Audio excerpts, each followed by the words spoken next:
In the name of God, born this morning in vulnerability, for the salvation of all humankind. Amen. Well, everyone, Merry Christmas. I trust that Santa was good to everybody this morning. I noticed on the procession in that a few of the parents here looked a little bleary-eyed.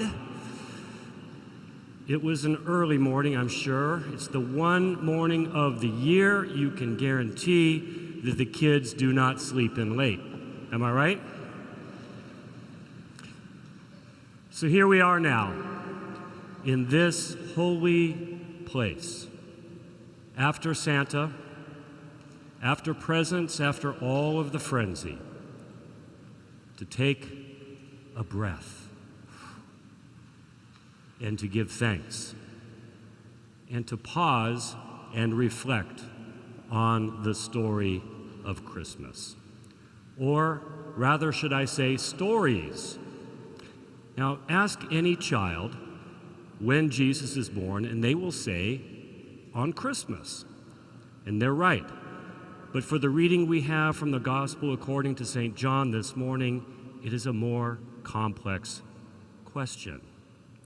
This reading is one of the most philosophical and poetical of the Gospels. We are told the Word, Christ, was in the beginning, and the Word was with God, and the Word was God, and that all being came into existence through the Word. Jesus Christ, God's Son, John says, is constitutive of the Godhead, and so outside of time, and is, in a sense, creativity itself, existing forever. And the Christmas story would really not be complete without these two answers: born on Christmas morning and also born eternally. Both views contain truths about Christian faith, and our understanding would be incomplete with one and not the other. And there's an important message from each of these perspectives that I'd like for us to ponder this Christmas day and as our faith grows throughout the year. Now, the first story is the one that we are most familiar with. It's the birth and infancy narrative from Luke. And the message of that story is what I call the message of God's solidarity with humanity. The message of solidarity. And this is the story we grew up hearing. It's the one we all performed at our Christmas pageants when we were younger, when we dressed up like shepherds and angels and gathered around the Holy Family and the crèche.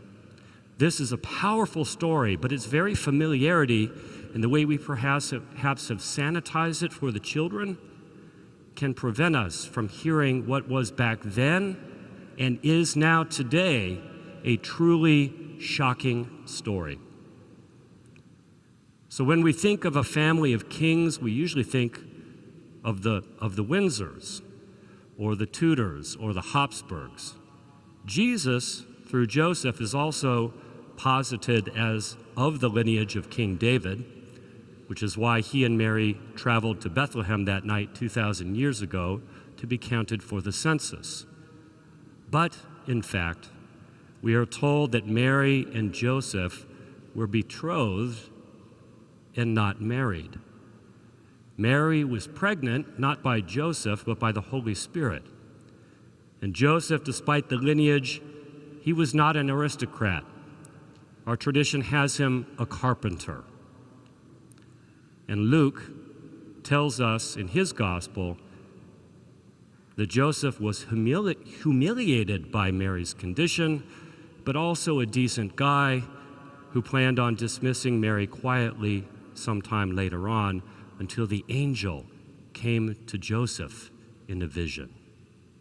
So Mary and Joseph, they travel to Bethlehem as an unmarried, pregnant couple of limited means. And this is the reason they were shown no hospitality at the inn.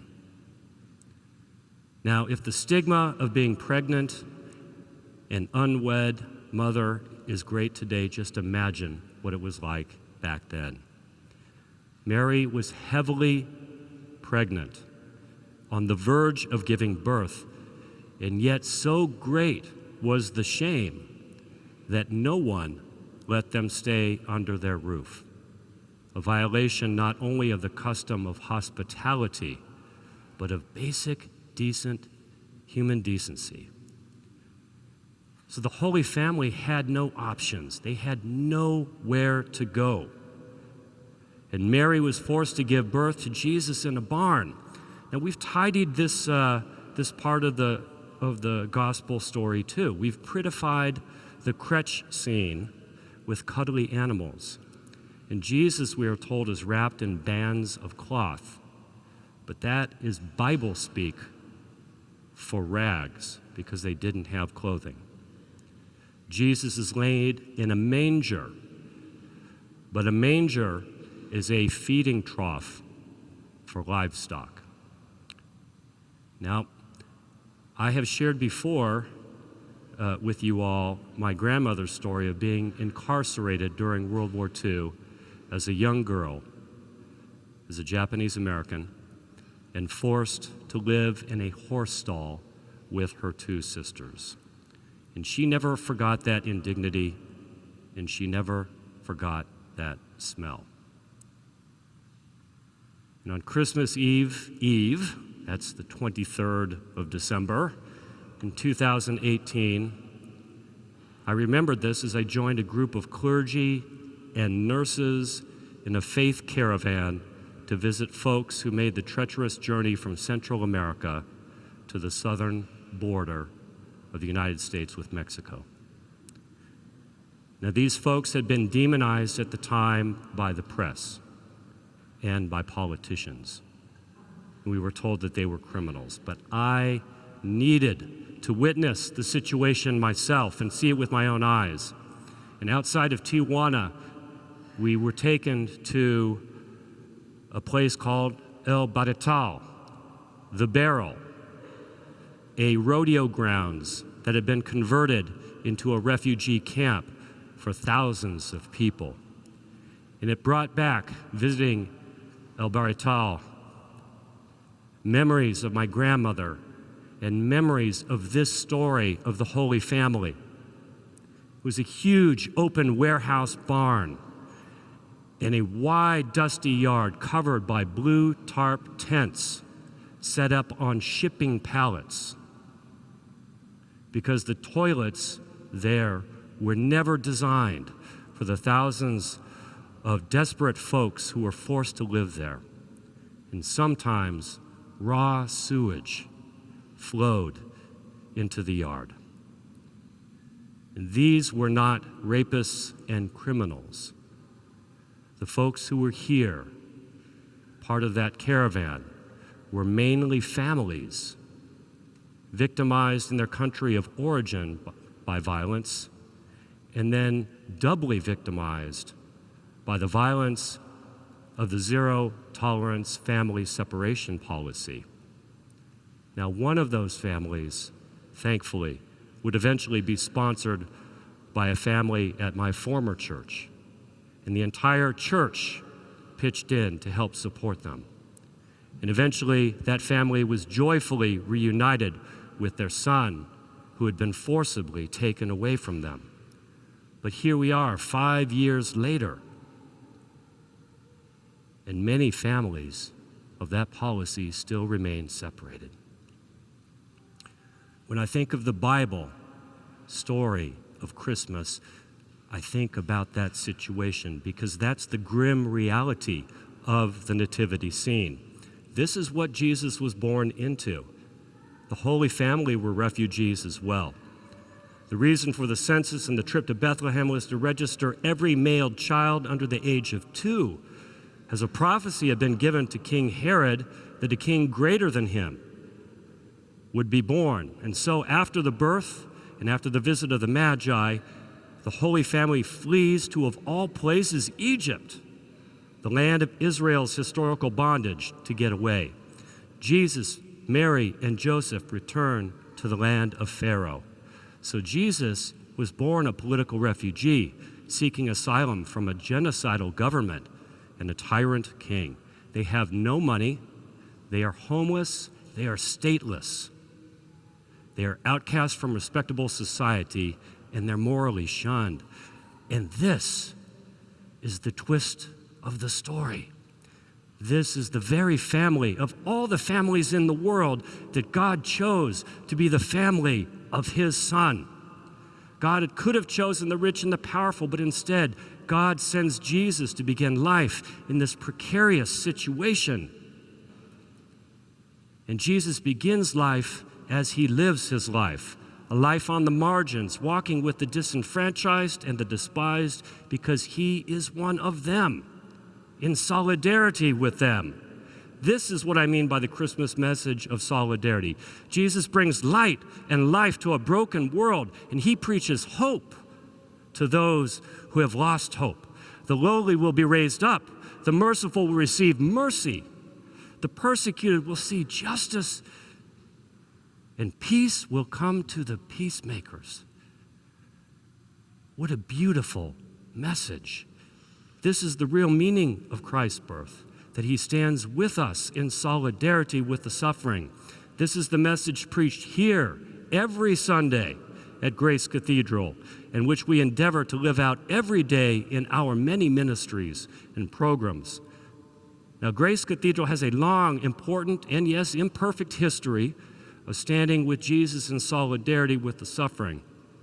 From its founding at this very site in 1906, after the earthquake and fire, it was a sanctuary for people who had nowhere to live, to standing with organized labor in the 1930s, which is the reason why the cathedral was not completed, its building, until the 1960s.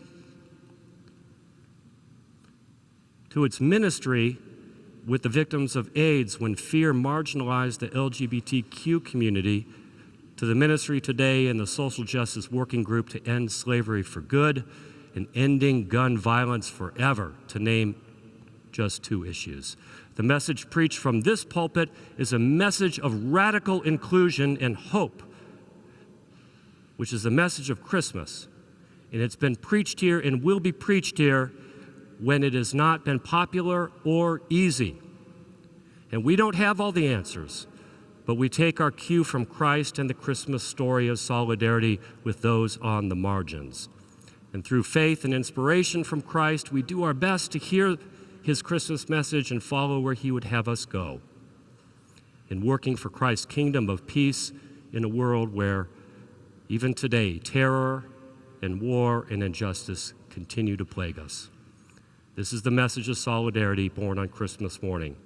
But our understanding of Christmas is also leavened by the story we heard today from John. John's story this morning of Jesus born outside of this cycle of time. In the beginning was the Word, and the Word was with God, and the Word was God, and everything came into being through him. This is the other Christmas message that I call the message of Jesus born eternally. When was Jesus born? On this day, but in another sense, Jesus was born eternally, and the world came into being through him. That our transcendent God emptied himself and became fully and completely human. Divinity pierced the mortal veil. God in Jesus incarnated, which literally means entered human flesh, entered into history, and brought spirit and life and salvation and love to a world that sorely needs us. Jesus' incarnation is itself a reflection of the original mythopoetic account of creation in Genesis. Now, we are all Episcopalians, so we know that this account of creation in Genesis is not literal but figurative, but that it contains a deep moral message. And that is that every day of creation, God creates the heavens and the earth, the plants, the animals, and humans. And at the end of each day, God says that it was good.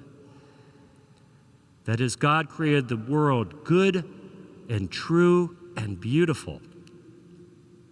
The Word, who is Jesus, who was in the beginning and through whom all things were made, gifted us life in this beautiful world.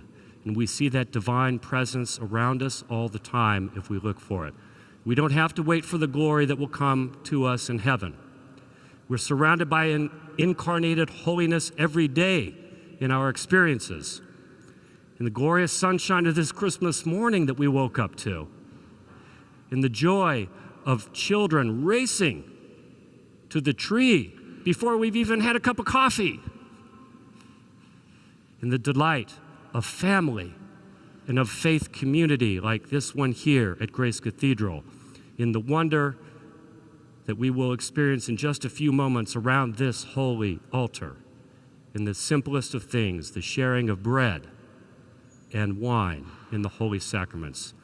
This is a holy taste of eternity in the now. And when we forget this, and when our human fallibility fails us, God sends Jesus into the world, bridging that chasm between is and ought that we cannot bridge ourselves. So on Christmas, God tells us to slow down a bit, to open our eyes, to open our hearts to the grace that abides and abounds, the divine eternity in each precious moment that God blesses us in this life of love. So on this Christmas morning, I wish you all good things. Looking ahead to a bright and hopeful 2024, I wish you a Christmas sensibility every day of the year, a deepening incarnational understanding that Christ is with us in every step, especially in solidarity when times get tough. Jesus is there, standing side by side, seeking justice, truth, and reconciliation. And also that Jesus is eternity incarnate, disclosing divine love in things that are great and in things that are small, in every moment that we seek out the holy that through Christ is already here with us, all around us, if we slow down and see with the eyes of faith. So throughout 2024, may we all have that sense of presence, of joy and peace every single day that we celebrate this Christmas morn. Merry Christmas.